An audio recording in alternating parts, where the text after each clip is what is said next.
नमस्कार दोस्तों, आपके अपने YouTube चैनल अरवी क्लासेस पर आप सबका हार्दिक स्वागत है।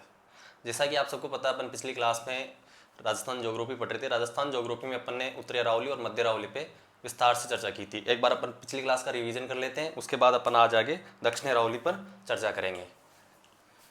तो अरावली पर्वतमाला ये अपन ने देखा था कि 9% भूभाग पर विस्तृत है और इसमें कितनी प्रतिशत आबादी रहती है? 10% आबादी रहती है। पर्वतीय मिट्टी पाई जाती है और किस प्रकार की जलवायु पाई जाती है यहाँ पे? आर्द्र उपाद्र प्रकार की जलवायु यहाँ पे पाई जाती है। इसके बाद अपन ने देखा था कि ये जो समय के अनुसार तो है प्राचीनतम और निर्माण प्रक्रिया के अनुसार है वलित और वर्तमान में है अवशिष्ट। समय इसका अपन ने देखा था प्री कैम्ब्रियन काल। उसके बाद वलित दो प्लेटों की अभिसारी गति से जो भूमि में वलन होता है उसके अनुसार ये बनी हुई। उसके बाद इसके अपन ने देखे थे उपनाम। उपनाम की अगर अपन बात करें तो इसको भारत का कहा गया है अपलेशियन। वैसे अपलेशियन पर्वत उत्तरी अमेरिका में है और इसे क्या कहा गया है? भारत का अपलेशियन पर्वत कहा गया है, क्योंकि अपलेशियन पर्वत का निर्माण भी कब हुआ था? प्री कैम्ब्रियन काल में। उसके बाद अपन ने इसको देखा था कि मेरू, भौगोलिक दृष्टि से इसको क्या बोलते हैं? मेरू। बूंदी में इसको क्या बोलते हैं? तो आडा वाला। फिर अपन ने देखा था कि जो अबुल फजल है उसने इसको बोला है उक्तंट गर्दन। किसने बोला है? अबुल फजल ने। कर्नल जेम्स टोड जो यहाँ का सर्वोच्च शिखर है अरावली पर्वतमाला का गुरु शिखर, उसको बोला है हिंदू ओलंपस। ये अपन ने इसके नाम देखे थे। उसके बाद में अगर अपन इसकी बात करें तो इसका जो उद्गम होता है कहाँ से होता है? मिनिकाई द्वीप। और ये द्वीप कहाँ पे है? अरब सागर में। इसलिए अरब सागर को क्या बोलते हैं? अरावली का पिता। उसके बाद इसकी अपन ने देखी थी औसत ऊंचाई कितनी है? 930 मीटर। उसके बाद अगर अब इसका विस्तार अपने ये राजस्थान का सबसे सर्वाधिक वर्षा वाला भौतिक प्रदेश है, सर्वाधिक वनस्पति वाला, खनिज संपन्न और प्राचीन और नवीन नगरीय सभ्यताओं का जननी है और आदिवासियों का आश्रय स्थल है। इसलिए इस पर जो है राज्य सरकार द्वारा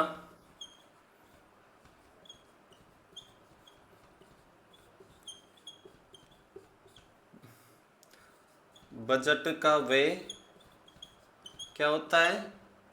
सर्वाधिक होता है। इसलिए इसको क्या कहा गया है? योजना प्रदेश भी कहा गया है इसको। ये अपन ने देखा था। उसके बाद अपन ने देखे थे इसके मानसून पर प्रभाव। मानसून पर इसके अगर प्रभाव की बात करें तो दो प्रकार के प्रभाव देखे थे अपन ने। पहला देखा था सकारात्मक। सकारात्मक प्रभाव किसके संदर्भ में था? बंगाल की खाड़ी के, क्योंकि बंगाल की खाड़ी से जो मानसून आता है उसके जो मार्ग में अवरोध पैदा करता है और पूर्वी राजस्थान में क्या करने को मजबूर करता है? उससे बरसात, जिससे पूर्वी राजस्थान में अच्छी बरसात होती है। उसके बाद इसका एक प्रभाव देखा था अपन ने नकारात्मक प्रभाव। वो देखा था अपन ने अरब सागर की शाखा के संदर्भ में। इसमें देखा था कि जो मानसून है उसके क्या है? ये समानांतर है। इसलिए जो मानसून आता है वो बिना वर्षा की राजस्थान से सीधा आगे निकल जाता है, जो हिमालय से टकराने के बाद धर्मशाला में अच्छी खासी बरसात करता है। ये सब अपन ने देखा था। उसके बाद देखा था कि राजस्थान को कितने भागों में बांटती है? 2। इसके पश्चिम में मरुस्थलीय और दूसरा गैर मरुस्थलीय प्रदेश। इन सब चीजों के बाद में अपन ने देखा था कि जो अरावली है इसकी भौगोलिक विस्तार है उसके आधार पे इसको देखा था कि कहां से कहां तक इसका राजस्थान में विस्तार है। एक बार वो देखते हैं।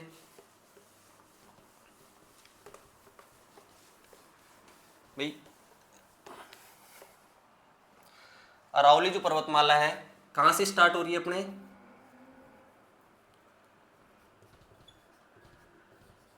पालनपुर गुजरात से और कहां तक जा रही है तो रायसीना की पहाड़ियां कहां पे हैं दिल्ली में। इसके मध्य जो ये अरावली का विस्तार है वो है। अब अरावली का विस्तार ये ऊपर से थोड़ी फिर इस प्रकार से फैली हुई है, ऊपर से चौड़ी है, बीच में से संकीर्ण है और फिर इस प्रकार से नीचे जाके फैली हुई है। तो पालनपुर से लेके रायसीना की पहाड़ियां जो नई दिल्ली है यहां तक अरावली का जो विस्तार है यह है 692 किलोमीटर। ये तो है टोटल विस्तार। लेकिन अगर अपन राजस्थान की बात करते हैं तो राजस्थान के संदर्भ में राजस्थान में ये अरावली जो है वो स्टार्ट होती है यहां से। ये जगह है खेड़ ब्रह्मा और ये कहां पड़ता है अपने सिरोही में। यहां से लेके यहां पर जो स्थान है वो है खेतड़ी सिंगाना। इन दोनों के बीच में जो है राजस्थान में कितनी है 550 किलोमीटर। और अरावली पर्वतमाला का लगभग कितना प्रतिशत भाग राजस्थान से निकलता है 80% भाग। और ये शायद मैंने पिछली क्लास में जल्दी जल्दी में 550 की जगह 650 बोल दिया था। एक जगह तो 550 था लेकिन दूसरी जगह क्या था 650 बोल दिया था, लिख भी दिया था। तो उसे आप एक करेक्शन कर लेना, मैंने कमेंट में पिन भी कर रखा था। उसके बाद में अगर अपन अरावली के संदर्भ में देखें तो अरावली को कितने भागों में बांटा गया था इस भौगोलिक विस्तार कितने में 3 में। उत्तरी अरावली, मध्य अरावली और दक्षिण। इन सबकी अपन ने औसत ऊंचाई देखी थी कि जो उत्तरी अरावली है उसकी कितनी है 450 मीटर, मध्य अरावली की 700 मीटर और जो दक्षिण अरावली है उसकी कितनी है 1000 मीटर। और अगर अपन टोटल अरावली की बात करते हैं तो कितनी है 930 मीटर। ये सब अपन ने पिछली क्लास में देखा था। फिर अपन ने देखा था कि जो उत्तरी अरावली और मध्य अरावली है ये दोनों क्वार्टजाइट टाइप की चट्टानों के बने हुए हैं, जबकि जो दक्षिणी अरावली है वो ग्रेनाइट चट्टानों से बनी हुई है। ये सब अपन ने पिछली क्लास में देखा था। उसके बाद में अपन ने देखा था कि उत्तरी अरावली और मध्य अरावली इन दोनों पे विस्तार से चर्चा कर चुके थे।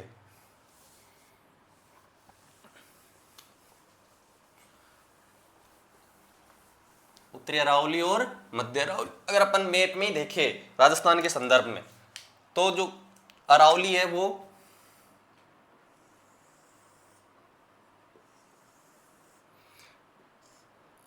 इस प्रकार से 3 भागों में बटी हुई है। ये हो गई उत्तरी अरावली, बीच में मध्य अरावली और नीचे दक्षिण अरावली।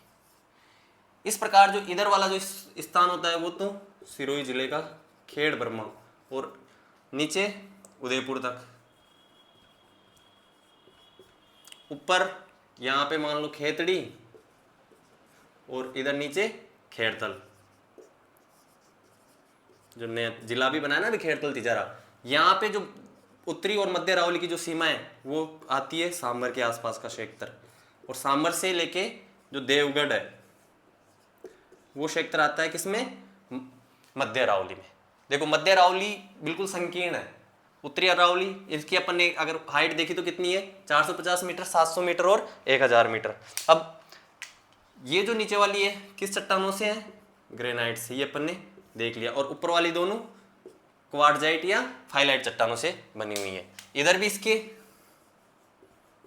भूरी मृदा है लूनी नदी की वजह से, और इधर तो पूरा ही मैदानी क्षेत्र है, तो इधर भी कौन सी मृदा का विस्तार है?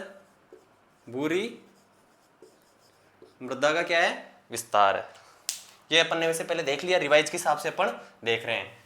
उसके बाद में अगर अपन देखें तो उत्तरी जो अरावली है, उत्तरी अरावली, इसकी में प्रमुख पहाड़ियां हैं। प्रमुख पहाड़ियों में अपन बात करते हैं तो शेखावाटी, तोरावाटी, जयपुर और अलवर। उत्तरी अरावली की अगर अपन सर्वोच्च चोटी देखते हैं तो रघुनाथगढ़, जिसकी ऊंचाई कितनी है? 1055 मीटर, और ये कहाँ पे है? सिक्कर में। उसके बाद अपन ने यहाँ की सभी जो इंपॉर्टेंट चोटियां थी उनको देखा था। मालखेत, लोहारगल, भोजगढ़,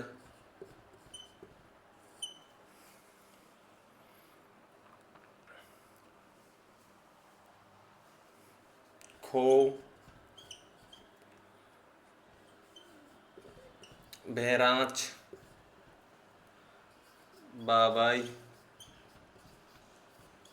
उसके बाद में बरवाड़ा, बबाई, बिलाली,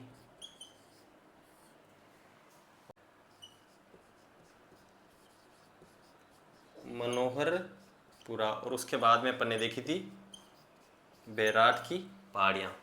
अब मालखेत कहाँ पे है? सिक्कर में, और इसकी ऊंचाई कितनी है? 1052 मीटर। लोहारगल कहाँ पे है? झुंझुनू में, और इसकी ऊंचाई कितनी है? तो 1051 मीटर। भोजगढ़ कहाँ है? नीमका थाना में, इसकी ऊंचाई कितनी है? 997 मीटर। खो कहाँ पे है? तो अपने जयपुर में, ऊंचाई कितनी है? 920 मीटर। बहराज कहाँ है? तो अलवर में, और ऊंचाई कितनी है? 792 मीटर। बाबाई कहाँ है? तो जयपुर ग्रामीण में, और इसकी ऊंचाई कितनी है? 792 मीटर। बरवाड़ा कहाँ पे है? तो जयपुर ग्राउंड में, इसकी ऊंचाई कितनी है? 786 मीटर। बाबाई कहाँ पे है? तो ये है अपने नीमका थाना में, और इसकी ऊंचाई कितनी है? 780 मीटर। बिलाली कहाँ पे है? तो कोटपुतली बहरोड में, इसकी ऊंचाई कितनी है? 775 मीटर। मनोहरपुरा कहाँ है? जयपुर ग्रामीण में, 747 मीटर। और बैराट कहाँ पे है? कोटपुतली बहरोड में आ गया, अब पहले जयपुर ग्रामीण में था, इसकी भी कितनी है? 707 मीटर। इस प्रकार अपन ने जो उत्तरी क्षेत्र की जो प्रमुख चोटियां थी उन पे विस्तार से चर्चा की थी। उसके बाद में अपन ने देखा था कि रणथंभौर जो स्थान है वहां पे अरावली और विंध्याचल का क्या होता है? संगम होता है। भाई रणथंभौर में किसका संगम होता है? अरावली और विंध्याचल पर्वतमाला का संगम हो जाता है। उसके बाद में अगर अपन देखें तो रणथंभौर में एक सवाई माधोपुर में अपन ने देखा था कुसाली घाट, और रणथंभौर में देखा था अपन ने कुकरा घाटी। उसके बाद अपन आए थे सरिस्का, और सरिस्का में अपन ने देखा था काली घाटी, क्यों प्रसिद्ध थी? मोर के लिए। क्रास का पठार, क्रांस का पठार, और अपन ने देखा था इसके बाद में काकणवाड़ी का पठार। काकणवाड़ी के पठार में काकणवाड़ी का किला बना हुआ, जिसमें किसको कैद रखा गया था? दारा सिकोह को कैद रखा गया था। और यहाँ की सर्वोच्च चोटी कौन सी थी? रघुनाथगढ़। इस प्रकार अपन ने अरावली, उत्तरी अरावली पर विस्तार से चर्चा की थी। उसके बाद अपन ने देखी थी मध्य अरावली।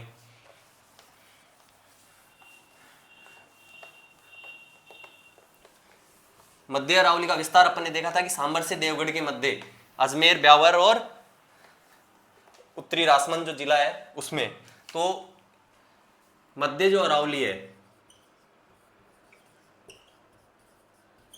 इसका अपन ने देखा था कितनी है एवरेज हाइट इसकी 700 मीटर। उसके बाद में अपन ने देखा था यहाँ की सर्वोच्च चोटी, तो वो थी टाडगढ़ या गोरमजी, जिसकी ऊंचाई कितनी थी 934 मीटर। उसके बाद अपन ने देखा था तारागढ़ और नागपहाड़।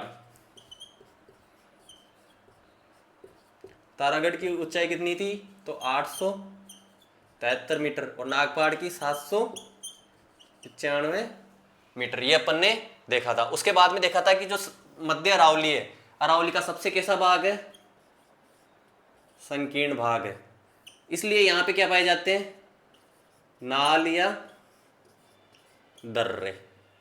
ये क्या है तो पर्वतों के बीच तंग रास्ता या संकीर्ण मार्ग, ये अपन ने देखा था कि पर्वतों के बीच का तंग रास्ता क्या कहलाता है, नाल या दर्रा। अपने यहाँ पे सर्वाधिक क्या है मध्य अरावली में, नाल या दर्रे हैं। तो अपन ने पहले तो देखे थे ब्यावर के, अपने किसके देखे थे, ब्यावर के। ब्यावर में देखा था अपन ने कछावली, उदाबारी,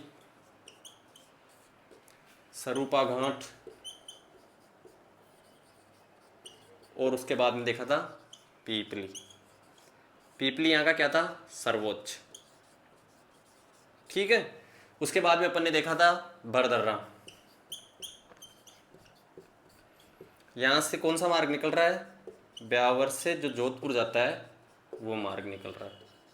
और यहाँ से कौन सा नेशनल हाईवे निकलता है तो NH-25, जिसे पहले किस नाम से जानते थे, NH-14 के नाम से। उसके बाद में कुछ और दर्रे थे यहाँ पे, जैसे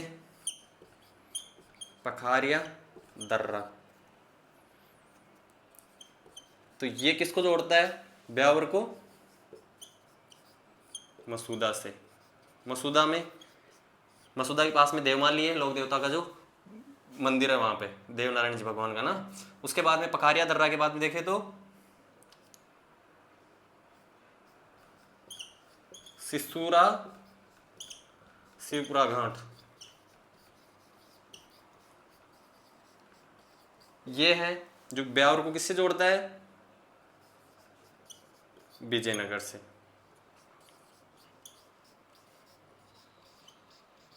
उसके बाद में अपन ने देखा था एक और सुरा घाट,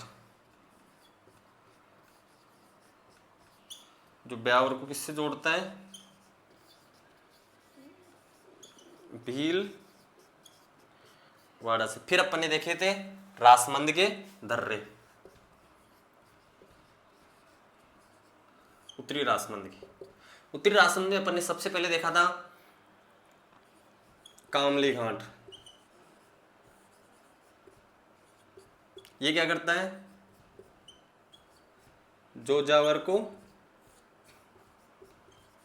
किससे जोड़ता है, देवगढ़ से। और देवगढ़ कहाँ पे है, अपने राजसमंद में,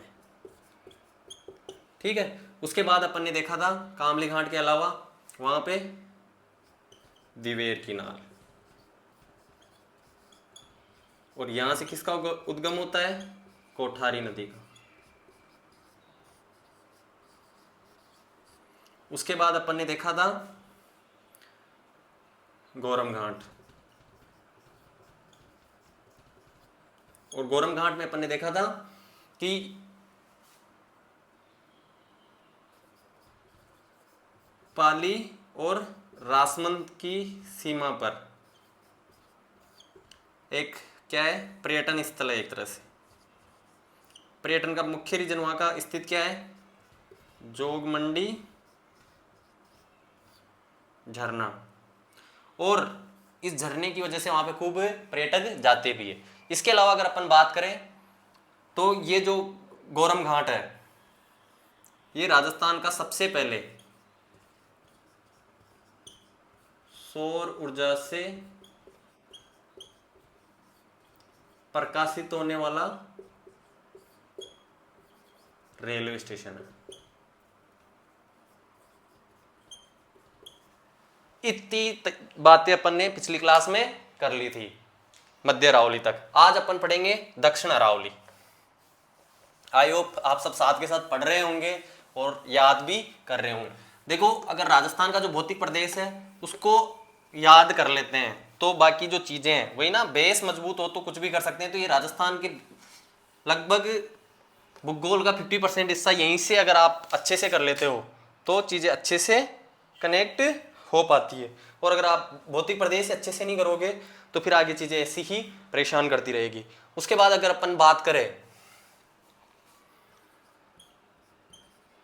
दक्षिण अरावली, तो दक्षिण अरावली जो है अपन ने देखा था कि मध्य अरावली कहां तक खत्म हो रही है, ये वाला जो क्षेत्र है, ये यहां पे कौन सी जगह बताई थी अपन ने, देवगढ़। तो इधर सिरोही और इधर उदयपुर, इनके मध्य जो अरावली है इसको दक्षिण अरावली के नाम से जाना जाता है। और अध्ययन की दृष्टि से इसको भी कितने भागों में बांट देते हैं, 2 भागों में। कितने भागों में बांट देते हैं, 2 भागों में। ये वाली जो है इसको तो आबू पहाड़ियां बोलते हैं, आबू पहाड़ियां या आबू अरावली, और इसको बोलते हैं मेवाड़ अरावली। इसका जो विस्तार है मुख्यतः उदयपुर और राजसमंद जिले में है, और आबू पहाड़ियों का विस्तार सिरोही और सिरोही के साथ पाली जिले। अपन ने देखा था दक्षिणी अरावली की औसत ऊंचाई कितनी है, 1000 मीटर। और दक्षिणी अरावली में चट्टानें कौन सी पाई जाती है, तो ग्रेनाइट चट्टानें। अब अध्ययन की दृष्टि से कितने भागों में बांटा गया है इसको, 2 भागों में, मेवाड़ की पहाड़ियां, और पहला तो ये है और दूसरा ये है। तो जो आबू पहाड़ियां हैं, एक बार स्क्रीनशॉट ले लो इसका, अब मैं इसको मिटा देता हूं, समझ में आ रहा होगा आपके।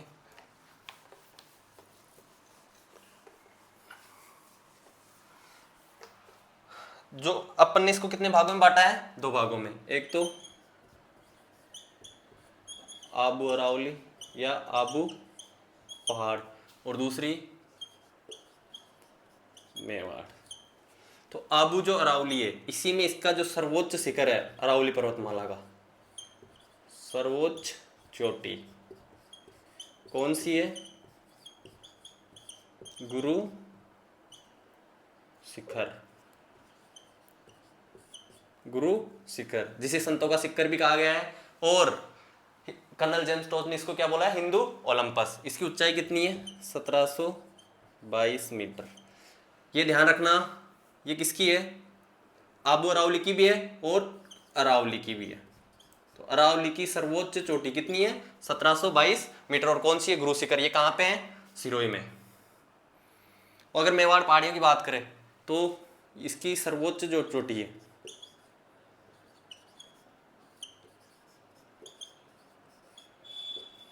वो है जरगा, और इसकी ऊंचाई है 1431 मीटर। देखो, क्वेश्चन कैसे भी पूछ सकता है, तीनों श्रेणियां दे सकता है, तीनों की सर्वोच्च चोटियां पूछ सकता है। तो उत्तरी अरावली की अपन ने देखी थी रघुनाथगढ़ 1055 मीटर, मध्य अरावली की अपन ने देखी थी टोटगढ़ या गौरमजी 934 मीटर, आबू अरावली टोटल अरावली की गुरु शिखर 1722। लेकिन अगर वो क्वेश्चन में पूछ ले कि मेवाड़ पहाड़ियों की मेवाड़ अरावली की सर्वोच्च चोटी कौन सी है, तो अपना ऑप्शन क्या होगा, जरगा। और ये कहां पे है, उदयपुर में। आई होप आपको चीजें समझ में आ रही होगी।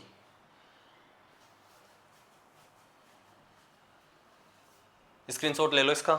इसके बाद में अगर अपन बात करते हैं आगे, तो जो अरावली है इसकी अपन दक्षिणी अरावली की सर्वोच्च चोटियां देख लेते हैं एक बार। अब देखो अरावली की औसत ऊंचाई दक्षिणी अरावली की 1000 मीटर है, तो सीधी सी बात है जितनी भी ऊंची ऊंची चोटियां होंगी वो सब किस में होगी, दक्षिणी अरावली में। तो सबसे इसकी जो एक ट्रिक है वो तो सबको आती होगी,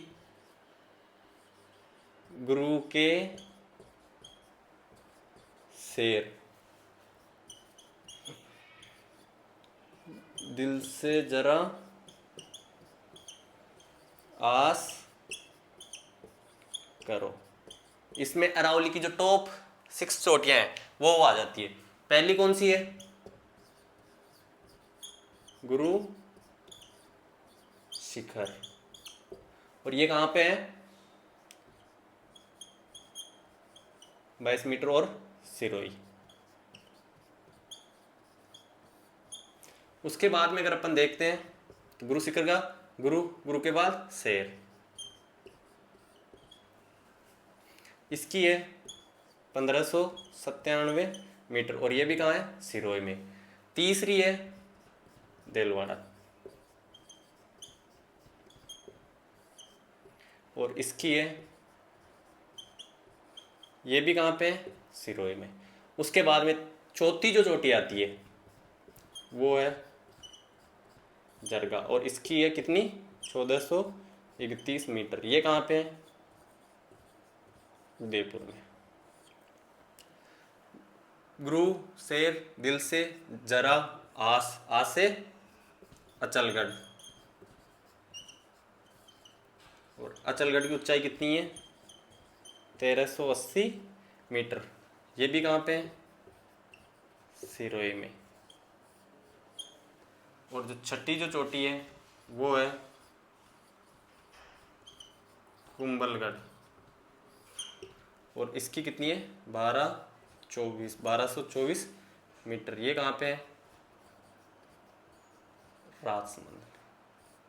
इस प्रकार जो अरावली की टॉप 6 चोटियां हैं वो तो इस ट्रिक से, लेकिन जो दक्षिण अरावली में इनके अलावा भी बहुत सी चोटियां हैं जो मध्य अरावली और उत्तरी अरावली की जो पहाड़ियां हैं उनसे ज्यादा ऊंची है। उनका भी अपन क्या कर लेते हैं, एक बार ट्रिक से देख लेते हैं, है ना। स्क्रीनशॉट ले लो एक बार उनका।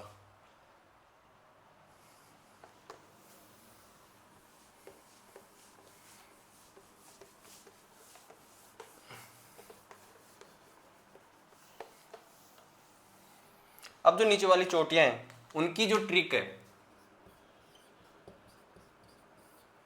देखो उत्तरी अरावली की अपन ने अलग ट्रिक से याद की थी, टॉप 6 अपन ने अलग ट्रिक से याद की थी, और ये वाली जो ये भी अपन अलग ट्रिक से याद करेंगे। देखो महेंद्र सिंह धोनी को जानते हो, उससे आया है, जब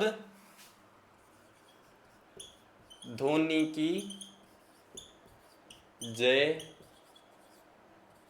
हुई तो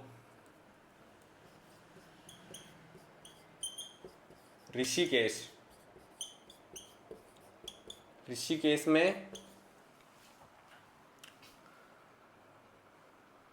धोनी की जय हुई तो ऋषिकेश में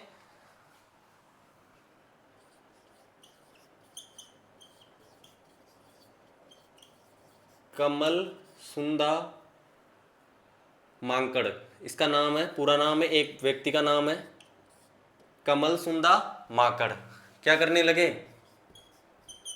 सज्जन शायरी गाने लगे।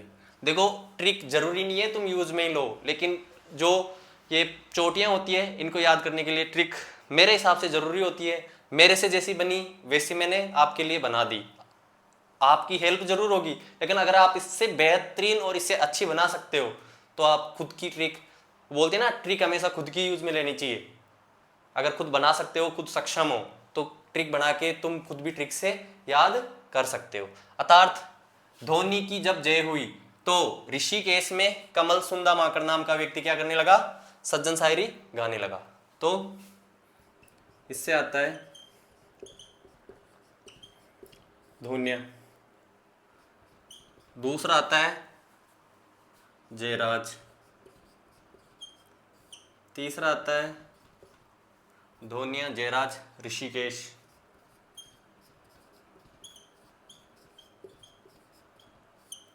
चौथा आता है कमलनाथ,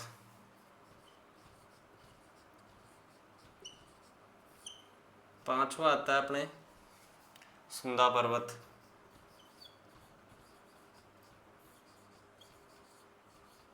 छठा आता है माकड़ मगरा,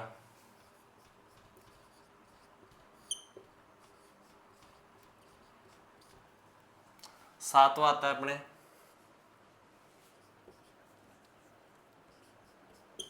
सज्जनगढ़,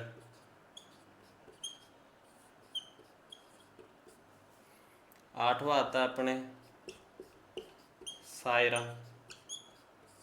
और नौवां आता है अपने सज्जन, शायरी और लैसे लीलागढ़। ये जो है अपने उत्तरी अरावली की क्या है, टॉपेस्ट पीक है। धोनिया, इसकी ऊंचाई है 1183 मीटर, इसकी ऊंचाई है 1090 मीटर। ऋषिकेश की ऊंचाई है 1017 मीटर। कमलनाथ की ऊंचाई है 1001 मीटर। इसके बाद में सुंदा पर्वत 991 मीटर। माकड़ मगरा की है 989 मीटर।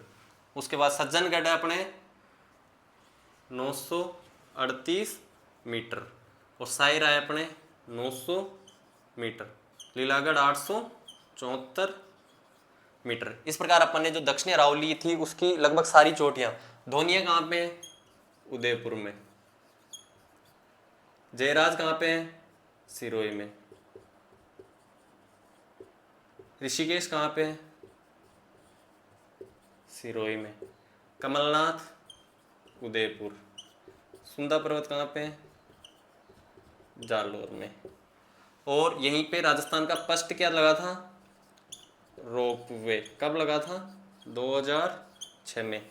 बाकी राजस्थान में कितने रोपवे हैं और कहाँ कहाँ पे हैं, ये आप मुझे कमेंट बॉक्स में कमेंट करके बताओगे। 900 माकड़ मगरा कहाँ पे है? उदयपुर में। उसके बाद में सज्जनगढ़, उदयपुर, सायरा उदयपुर, और लीलागढ़ भी कहाँ पे है? उदयपुर में। आई होप ये जो चोटियां हैं और ये जो ट्रिक है ये आपकी क्या करेगी? हेल्प। धोनी की जय हुई तो ऋषिकेश में कमल सुंदा मागड़ नामक व्यक्ति था, वो क्या करने लगा? सज्जन शायरी गाने लगा। धोनिया पर्वत 1183 मीटर उदयपुर में। जयराज 1090 मीटर सिरोही में। ऋषिकेश 1017 मीटर सिरोही में। कमलनाथ 1001 मीटर उदयपुर में। सुंदा पर्वत 991 मीटर जालोर में। माकड़ मगरा 989 मीटर उदयपुर में। सज्जनगढ़ 938 मीटर उदयपुर में। सायरा 900 मीटर उदयपुर। ये तीनों भी कहाँ पे हैं? उदयपुर में। ये चीजें आपको समझ में आ रही थी। और सुंदा पर्वत पे कहाँ पे लगा था फर्स्ट रोप पे? जालोर में। कब लगा था? 2006 में। और बाकी कितने रोपवे हैं और कहाँ कहाँ पे हैं ये आप मुझे कमेंट बॉक्स में बताओगे। इसके बाद में अपन ने यहाँ की जो प्रमुख चोटियां हैं उन पे विस्तार से चर्चा कर ली। अब इसके बाद अगर अपन देखें तो यहाँ पे भी कुछ दर्रे थे। दर्रे का मतलब समझ ही गए होंगे, पहाड़ों के बीच पाए जाने वाला संकीर्ण मार्ग। किस नाम से जाना जाता है? दर्रे के नाम से। अब यहाँ पे जो प्रमुख दर्रे थे उनमें अलग अलग देखते तो उदयपुर के, और उदयपुर का प्रमुख जो दर्रा था वो था फुलवारी की नाल। यहां से मानसी और वाकल नदियों का क्या होता है? उद्गम। उसके बाद ये राजस्थान की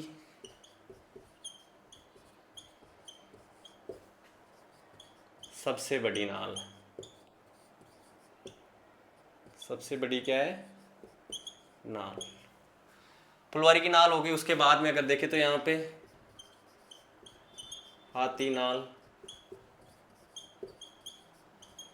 केवड़ा नाल, देबारी का नाल, देबारी दर्रा, और ये सब कहाँ पे थी? उदयपुर में। देबारी दर्रे से कौन सा निकलता है? उदयपुर और चित्तौड़ वाला, उदयपुर से चित्तौड़ मार्ग। अब अगर अपन बात करते हैं रासमंद की, तो रासमंद में अपन ने गौरम घाट, कामली घाट और दिवेर, इन तीनों की चर्चा पहले कर ली। उसके बाद में यहाँ पे झीलवाड़ा या पगल्या नाल, हाथीगुड़ा नाल, ये कहाँ पे है? अपने इसमें रासमंद में। उसके बाद में सिरोही में एक बोरांग दर्रा,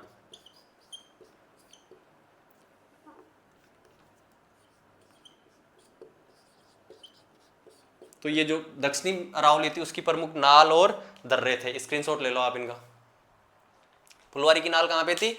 उदयपुर में। मासी वाकल नदियों का उद्गम होता है, राजस्थान की सबसे बड़ी है। हाथी नाल, ये ध्यान रखना, कई बार एग्जाम में आता है हाथी नाल, तो ऑप्शन होगा उदयपुर। अगर ऑप्शन में आए हाथीगुड़ा नाल, तो ये कहाँ पे होगा? अपने यहाँ पे रासमंद में। उसके बाद में सोमेश्वर,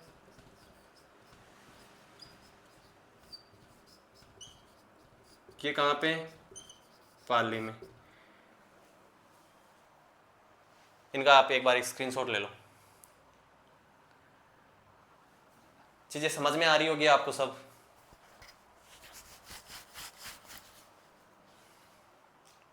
है ना, सोमेश्वर नाल है ना।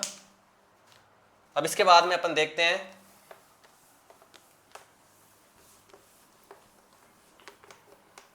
अरावली के सेक्टर में पाए जाने वाले प्रमुख पठार।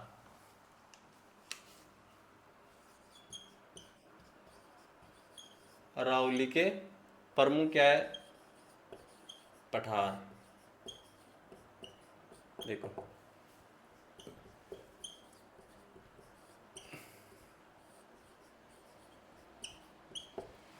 राजस्थान का सर्वोच्च पठार है,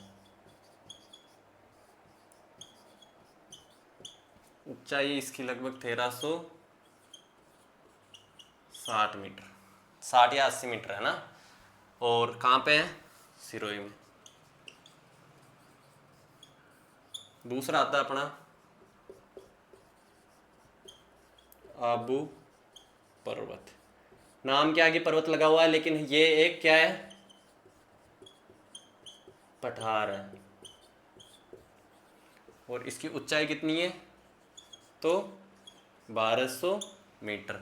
और ये बैथोलिक की संरचना, बैथोलिक की संज्ञा दी जाती है। बैथोलिक एक ऐसी संरचना है जो ज्वालामुखी लावा के उद्गार के समान जो गुंबदाकार आकृति बनती है ना, उसको बैथोलिक बोलते हैं। ग्रेनाइट चट्टानों में जब लावा नीचे परत में जम जाता है, बाहर निकल नहीं पाता और ऊपर उठ जाता है, गुंबदाकार आकृति बन जाती है, उसको बैथोलिक बोलते हैं। उसके बाद में बोराट का पठार,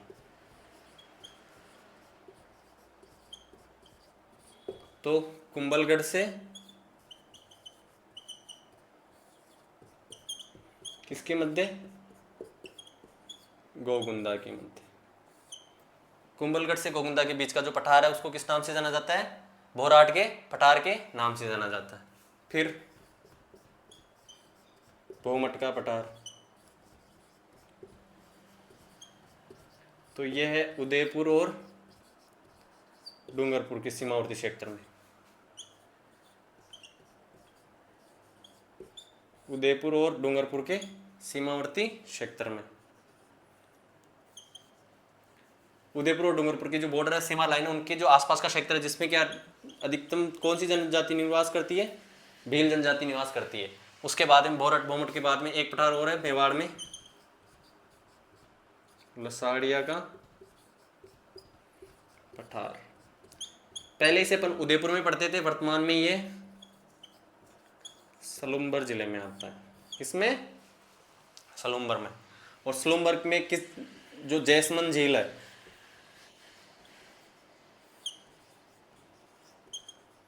उसके पूर्व में कटाफटा और विच्छेदित पठारी जो क्षेत्र है उसको किस नाम से जाना जाता है? अपने लसाड़िया के पठार के नाम से जाना जाता है। ऊडिया पठार कहाँ पे है? सिरोही में। और क्या है राजस्थान का सबसे ऊंचा सर्वोच्च। उसके बाद में अगर अपन एक बार इसका स्क्रीनशॉट ले लो,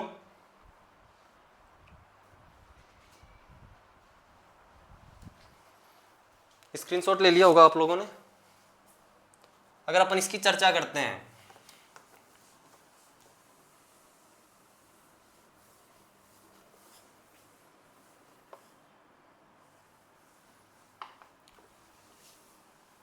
पठारों के बाद में राजस्थान में कुछ किले हैं पर्वतों पर, अर्थात पर्वत या पहाड़ी पर स्थित किले या मंदिर, जो फेमस मंदिर या किले हैं वो देख लेते हैं एक बार। अगर अपन बात करते हैं सबसे पहले तो त्रिकूट पहाड़ी। त्रिकूट पहाड़ी पे क्या बना हुआ है? जैसलमेर का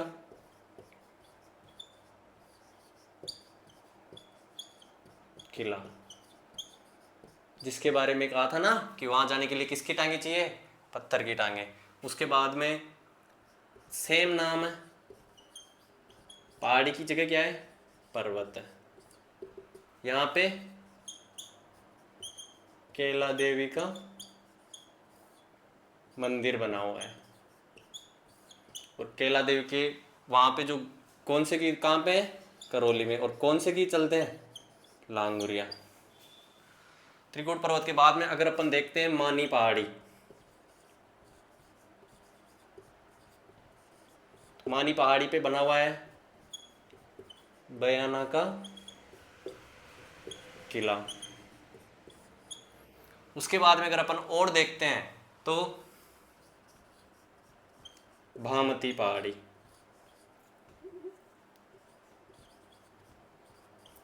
भामती पहाड़ी पे बना हुआ है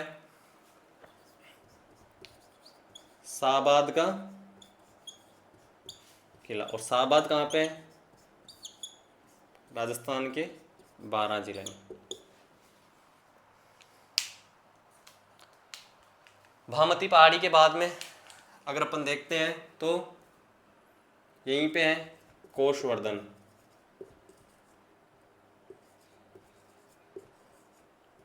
कोषवर्धन क्या है? पहाड़ी।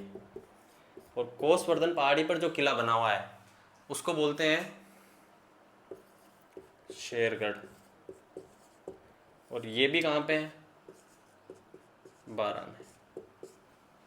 जो शेरगढ़ का किला भी कहाँ पे है? यहाँ है 12 में। उसके बाद में अपन देखते हैं तो चिड़िया टोक या पंचेटिया पहाड़ी, इस पे बना हुआ है जोधपुर का मेहरानगढ़। कहाँ पे है ये? जोधपुर कौन से वाला? शहरी। उसके बाद में अगर अपन बात करते हैं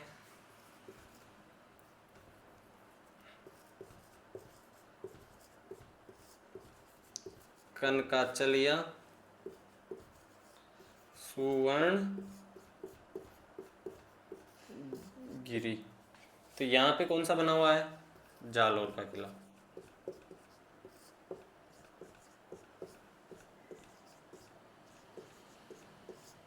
एक बार इसका स्क्रीनशॉट ले लो।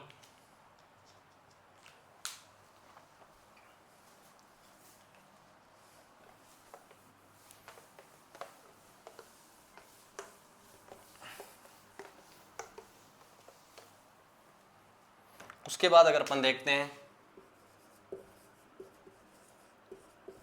हेमकूट पहाड़ी पे, तो हेमकूट पहाड़ी पे कौन सा किला बना हुआ है अपना?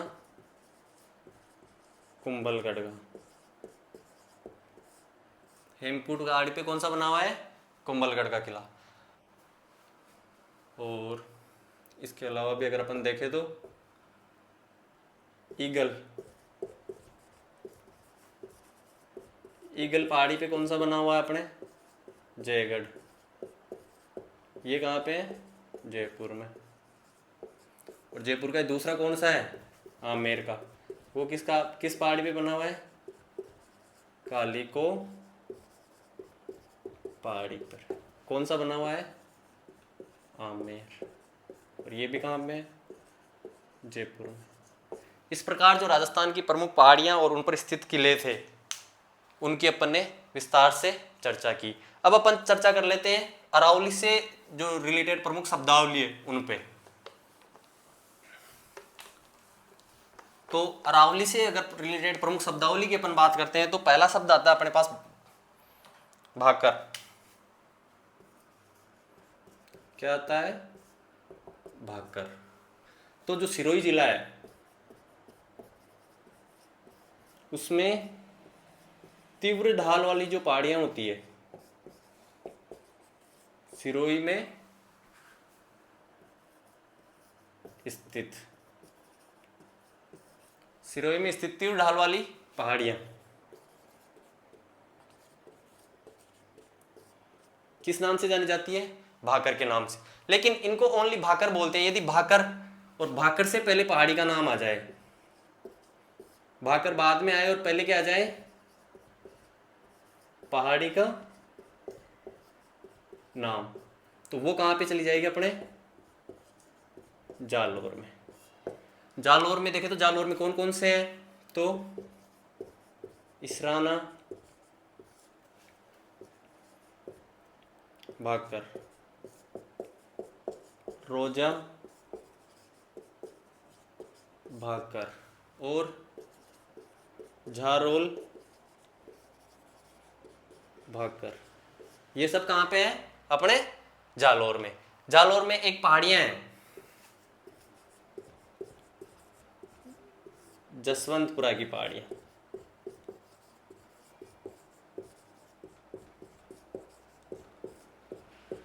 और यहाँ का सर्वोच्च पर्वत, सर्वोच्च चोटी जो है किस नाम से जानी जाती है? डोरा पर्वत के नाम से। ये क्वेश्चन पता नहीं कितनी बार एग्जाम में आ चुका है। डोरा पर्वत कहाँ पे है? जालोर में। कौन सी पहाड़ियों का हिस्सा है? जसवंतपुरा की पहाड़ियों का हिस्सा। इससे रिलेटेड अपन ने जब पश्चिमी मरुस्थलीय प्रदेश पढ़ रहे थे तब देखा था काला भूरा डूंगर, ये कहाँ पे था? पाली में। ये दोनों कंफ्यूज करते हैं इसलिए मैंने दोनों को एक साथ लिख दिया। एक बार इनका क्या ले लो? स्क्रीनशॉट ले लो। भाकर देख लिया अपन ने, तो भाकर के बाद में अपन देखते हैं दूसरी शब्दावली। अगर दूसरी शब्दावली के अंदर अपन बात करते हैं तो वो आती है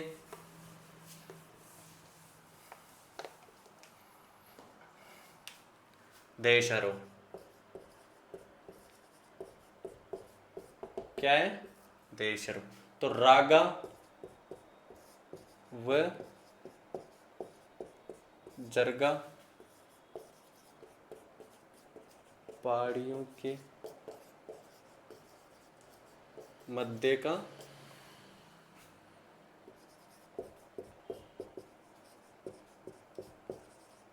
हरा भरा क्षेत्र किस नाम से जाना जाएगा?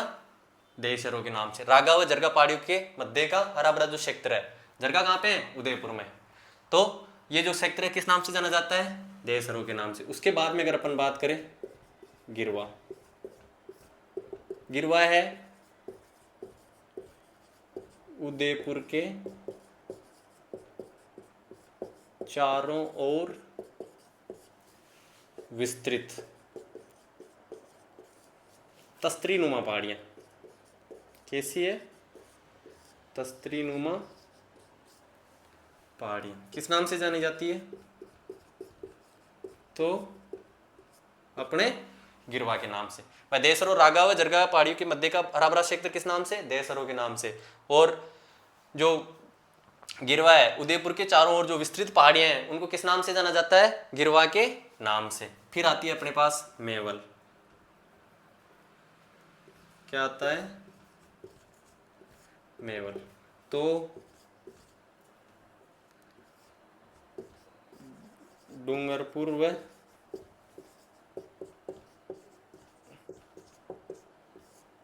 बांसवाड़ा के मध्य स्थित पहाड़ियां किस नाम से जानी जाती है? मेवल के नाम से जानी जाती है।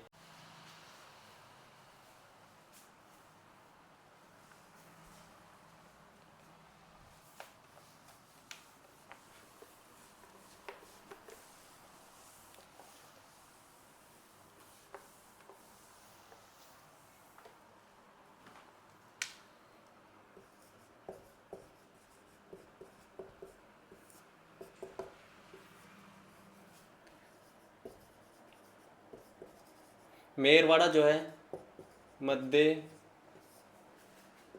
अरावली में स्थित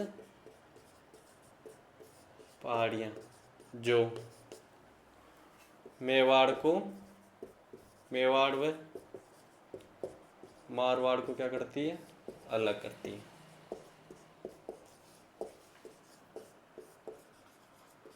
मेवाड़ व मारवाड़ को अलग करती है। मध्य अरावली में स्थित पहाड़ियां किस नाम से जानी जाती है? मेरवाड़ा के नाम से जानी जाती है। उसके बाद में अगर देखते हैं तो बाहुबली हिल्स, ये कहाँ पे है? अपने उदयपुर में। उदयपुर में एक और है चिरवा घाटी,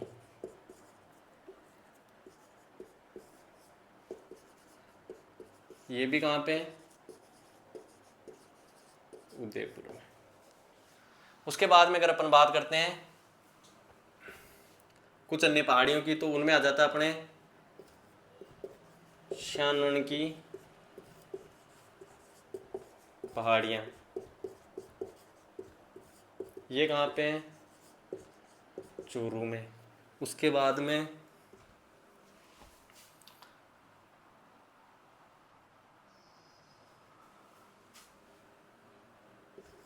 मालानी पर्वत,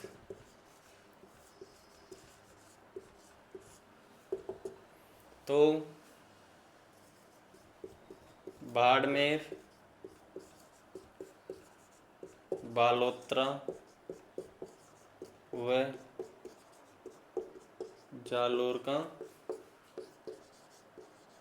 सीमावर्ती क्षेत्र किस नाम से जाना जाता है? अपने मालानी पर्वत के नाम से। एक और लिख लो, देवगिरी की पहाड़ियां, कौन सी? ये भी एग्जाम में आया हुआ क्वेश्चन है। देवगिरी की पहाड़ियां, तो यहाँ पे कौन सा शहर स्थित है? दौसा। जो आज अपन ने अरावली से रिलेटेड जितने भी फैक्ट तो कभी खत्म नहीं होते, पर जितने अपने एग्जाम के हिसाब से महत्वपूर्ण थे उन सारे फैक्टों पर विस्तार से चर्चा की है। और आज जो अपना मध्यवर्ती अरावली पर्वतीय प्रदेश है वो समाप्त होता है। कल अपन नया टॉपिक पूर्वी मैदानी प्रदेश स्टार्ट करेंगे। इससे पहले मैं आपसे कुछ बोलना चाहता हूँ कि जो पढ़ रहे हैं अपन, अगर ये जो भौतिक प्रदेश इसको साथ के साथ याद नहीं करें तो आगे चल के अपने लिए बहुत बड़ी परेशानियां होगी। किसी भी चीज़ को याद करेंगे, किसी भी चीज़ को समझेंगे, तो वो समझने से पहले अपने को बेसिक ही पता नहीं रहेगा कि ये सेक्टर कहाँ पे है, ये सेक्टर कहाँ पे है। और सबसे इंपॉर्टेंट बात, अगर आप ज्योग्राफी पढ़ रहे हो, राजस्थान की पढ़ो, इंडिया की पढ़ो या वर्ल्ड की पढ़ो, आपको जिसकी ज्योग्राफी पढ़ते हो उसका मैप आपको कंप्लीट अच्छी तरह से याद होना बहुत ज़रूरी है। जब तक मैप की समझ आपको नहीं होगी आप ज्योग्राफी में अच्छे से चीज़ों को याद नहीं कर पाओगे। ज्योग्राफी ऐसी चीज़ है जिसको अपन रटने के भरोसे नहीं बैठ सकते कि राजस्थान का सबसे उत्तरी स्थान कौन सा है, उत्तरी जिला कौन सा है, तो वहाँ पे अपन ने रट लिया गंगानगर, लेकिन वहाँ पे ऑप्शन में गंगानगर आता ही नहीं है। दूसरा अपने को बॉर्डर पे पता है तो हनुमानगढ़ भी अपने पास ऑप्शन में नहीं है, फिर अपन क्या करेंगे, वहाँ पे ऑप्शन में आएगा डायरेक्ट अनूपगढ़। लेकिन ये तभी कर पाएंगे अपन जब अपने को पता रहेगा कि राजस्थान में कौन से जिले की स्थिति कहाँ पे है, कौन सा उत्तर में, कौन सा दक्षिण में, कौन सा पूर्व में, कौन सा पश्चिम में। इसलिए राजस्थान का जो मैप है, कुछ भी चीजें होती है उनको मैप पे लोकेट करके पढ़ा करो। आई होप आज की क्लास आपके लिए हेल्पफुल रही होगी। आप अपने मेहनत को भी जारी रखें और हमें भी मोटिवेट करने के लिए अपने जो चैनल है उस पर ज़्यादा से ज़्यादा, ये जो अपने वॉच टाइम है ना, देख रहे हैं तुम सब लोग क्लासें देख रहे हो, पर क्लास देख के 2 मिनट देखते हो, 5 मिनट देखते हो और उसके बाद क्लास को छोड़ देते हो। आगे पता नहीं क्या सीन है, लोगों को कौन सी प्रॉब्लम है। अगर यहीं पे अगर अभी अपन मजाक, हंसी मजाक या नौटंकी के वीडियो बनाएं तो आप बैठ के आराम से घंटों अपना टाइम बर्बाद कर सकते हो। लेकिन ऐसी चीज़ वो है ना, मनुष्य हमेशा जो चीज़ें उनके लिए हेल्थी होती है, वो जो हेल्पफुल होती है, वो चीज़ें करने का उसका मन ही नहीं करता। वो मनुष्य वही चीज़ें करता है जो उसके लिए उसका मन करता है, और मन कभी अपने लिए जो हेल्पफुल होती है उनके लिए कभी मन नहीं करता। और आपको बता दूँ, वैकेंसियाँ आने वाली है, इसलिए तैयारी में जुट जाओ और ज़्यादा से ज़्यादा सब्सक्राइब करो। और ये जो क्लासेज है इनको देखो, अच्छे से देख के नोट्स बनाओ। आपके लिए एक और हेल्प कर देंगे हम, अच्छे से हैंड रिटन